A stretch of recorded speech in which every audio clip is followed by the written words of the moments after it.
Storm? What have you seen out of Storm Duck? I assume as a player, you've seen him grow last couple months. I think that his growth is something that's amazing to me. Just coming in as a freshman, and not really expecting to play the first game. We have kind of older guys at corner, so coming in, you kind of don't really expect to play when playing an SEC opponent. But things happened, and he got in there and he held his own. He did an exceptional job, and then coming in playing Clemson and basically starting and doing the same thing. I think that's a testament to his preparation, like he said. Those are two top-tier opponents that have two teams that have NFL receivers, and he came in as a freshman and competed, and that's all I can ask for in a freshman corner. What does he do really well that stands out?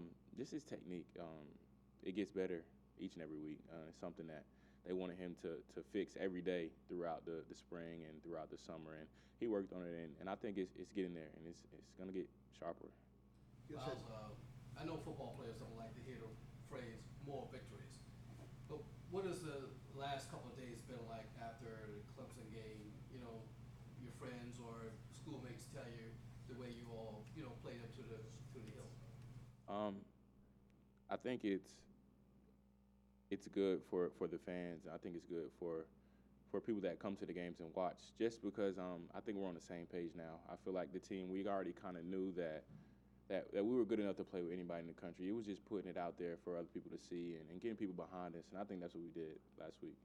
How much did you rotate between the two safety spots Saturday? Quite a bit. It's different, definitely, but I kind of got settled in towards the end of the game playing in the boundary. It's a little different, but I probably think it was about 60-40. How different was it also knowing that most of the time the other safety back there with you was a true freshman? It's very different because normally with the Wolf back there, obviously veteran safety, but I can just kind of control my side, and I kind of know that he kind of gets it. We just look at each other, give a head nod, or we know we're on the same page just because we live together, we watch film together. So just being with the young guys, just getting that connection on the back end, making sure we're all on the same page. Talking to him before I even get to my triangle and make sure I'm set on my side, just making sure he's comfortable and make him feel at home and just comfortable on the field.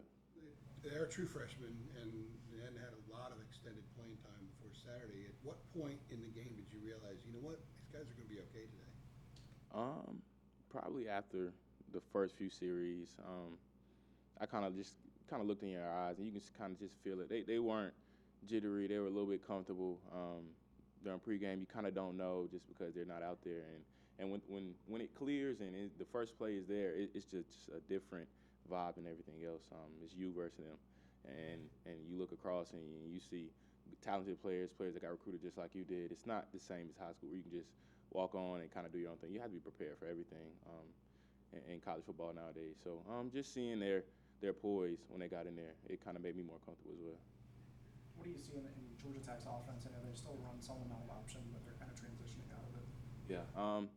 The first thing that stood out to me was how many athletes they have. They have a lot of fast athletes, good athletes. So kind of just not looking at their record and looking at them for who they are as players. They have a lot of good players, and we're going to have to come out and play. Going back to Storm kind of getting thrown in the fire, what do you remember from the first couple times that you got thrown out there? As a freshman? Yeah. I was ready. I was kind of the same as Storm. I wasn't nervous, more anxious and excited than anything else. Just because when you're a freshman, you build the confidence through the older guys, and when older guys see confidence in you, and they kind of want you on the field, and it builds confidence in yourself. So I think we kind of had the same kind of deal. I kind of got thrown in a big game, Miami, 2016. I think we won that game, and I played fairly well that game too. So kind of the same story. What do young DBs kind of have to adjust to most at this level? I definitely say the game speed and just the schematics of everything. Before, you can just go out there and play man-to-man and be all right. But now it's kind of more to it. Looking at where receivers line up, are they on the hash, off the hash, where are they off the ball, what checks do we have to make to get to this formation. So I think the mental part of it is the biggest part. Myles, before y'all pushed Clemson to the brink last Saturday, obviously y'all had losses to lesser opponents in App State and Wake. What will it take for y'all to make sure that same Carolina team is there every week that was there Saturday? I think the will of the team just to get back to have an opportunity to play them again. I think now every game counts. It's the conference play. Every game is important. And essentially this week is more important than last week in terms that they're on our side of the ACC, and this determines bowl game hopes and ACC championship. So every game is a big game from here on out. Has that been talked about a lot, just kind of being that close and then having the opportunity to go out and win the Coastal and see them again in December? Yeah, definitely. Anytime you drop the first three, it's you always have to look. Well, not the first three, but drop 3 games early. You kind of have to look forward and look to see what the future beholds. You can't go back and get them back. So just looking at our goals and what we have set for this year, they're all attainable, and just seeing what we have to do to achieve those goals. Georgia Tech last week scored a grand total of 2 points. I mean, how can you look at them and human nature, and get kind of overcome? For me, I'm a senior. This is my last time playing ball, so every game, I don't care who I'm playing, I'm gonna go out and give my all. And for the young guys, it's getting experience. I mean, we've lost to 2 teams that we should have beat, quote unquote, and it's not having that feeling again. That's the worst feeling you can have as a football player, losing to a team that you feel like you should have beat. So just going out, remembering that feeling, and going out and playing hard, I think is the biggest part. And just having an identity for ourselves. We don't want the Clemson game to be a fluke. So if we go out there and we get beat this week and we don't do well in the Coastal, it's Clemson just didn't come out to play well. But if we go out and we finish it out, and I think it'll be a lot of excitement. Isn't that how program grows? You got to back up one performance after another and learn how to be at that level all the time. Yeah. So I think that's the crazy part about college football is week after week. You have to build on what you just did. You can't be up and down team. You have to build and build and build and build. Teams play their best ball towards the end of the year. So the way you played at the beginning should not be the same team you see at the end of the year. So I think just building upon games, stacking it on each other, and having that compound effect is really big. Obviously, What were some things that you learned about yourself and then just this team throughout the first 5 games of the season? One thing I learned about the team is we're going to fight. No matter what, we're going to fight to the end. Even if we start off slow, get down in deficit, we're going to fight. Probably about myself, just seeing myself grow as a leader and being the guy that everybody kind of looks at as a leader and having to say words kind of when before I didn't have to because we had great leaders in the secondary, MJ Stewart, Donnie Myles. So, just stepping into that role, it's a lot different. Fight that this team's had been different from years past, or? I would definitely say yeah, and I think it's just because of when you see failure so much, you kind of not necessarily get used to it, but it's kind of expected. Like you're in close games and you keep losing, and until you see change, until you see success, is when you really get hungry and when you really see that fighting is the only way out. At what point in the season do you see that change that you're talking about right now? I saw it all the way during the spring. As soon as Coach Matt came, he kind of changed the culture and what it meant to play for Carolina. And honestly, the first game, we were down the whole game and came back in the fourth quarter, and it just showed us right then and there. If you keep fighting, no matter what, you'll be all right. You'll be in the game at the end.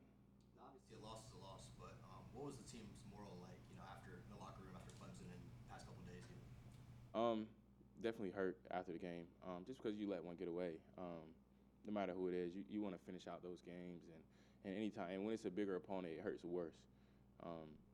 Just because you know you had them and you only get one shot. That's the difference between basketball and football. Basketball, they normally get 2. We only get 1. So unless we get to ACC championship and they do 2, we're not going to be able to see them again. So I think that's the biggest part. Did it ever seem possible that this team could be 13th in the nation in penalty yardage? Based off the past few years, not at all. But I kind of knew that was the difference between last year's team and this year's team. Just discipline and focusing on the little things, not jumping off sides and holding each other accountable. We're so close as a unit. We don't want to see our teammates looking at us like we're the ones that made the mistake. So we play for each other. Mac was talking about the little things like cleaning up in the locker room and the cafeteria. What have you noticed as kind of the little areas of discipline? When I was a younger player, I got told that the way you live off the field translates to the field. I never got that until now. I really think it makes a big difference. The way you are as a person translates to the field. And when people start caring about the little things around the building, like making sure the locker room's clean, people picking up trash, even if it's not theirs, it correlates to the field. You're going to take more pride in what you do. Is there anybody that's kind of in the locker room yelling at guys when they're leaving a message? Everybody. Everybody polices everybody. So if you're beside somebody that leaves their trash, you're going to get it. I know you guys had refs at practice before Matt came. Is it different now having the refs? Or is there something that they do differently or the staff does differently based on what the refs call, what they see during the course of practice? What Brent's talking about? Yeah, I think they throw a lot of flags in practice.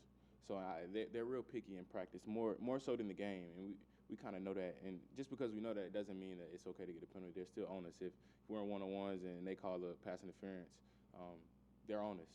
And not necessarily it would be a pass interference in the game just because their eyes are not always on you and on you as a receiver. So just being there and taking pride in what we do in terms of technique and making sure we're playing clean football.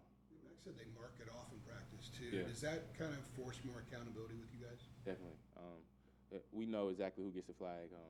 Max on the intercom, and he'll tell you flag or whatever it is, and you just don't want to be that person.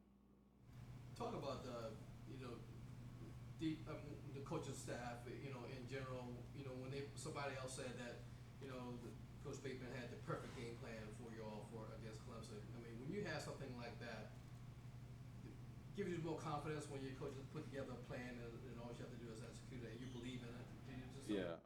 So I think that's one of the biggest differences with this team is the trust within the players and the coaches. The players fully trust everything that we're being told by the coaches, and I think you can definitely see it on the field. That translates to passion and a want to practice. If you're going out there and you're practicing a scheme that you really don't like, you're most likely gonna jog around and you're gonna find excuses. But it's no excuses when we're out there practicing whatever we have for the week. It's just getting it done. 12 minutes. It's like what a coach does.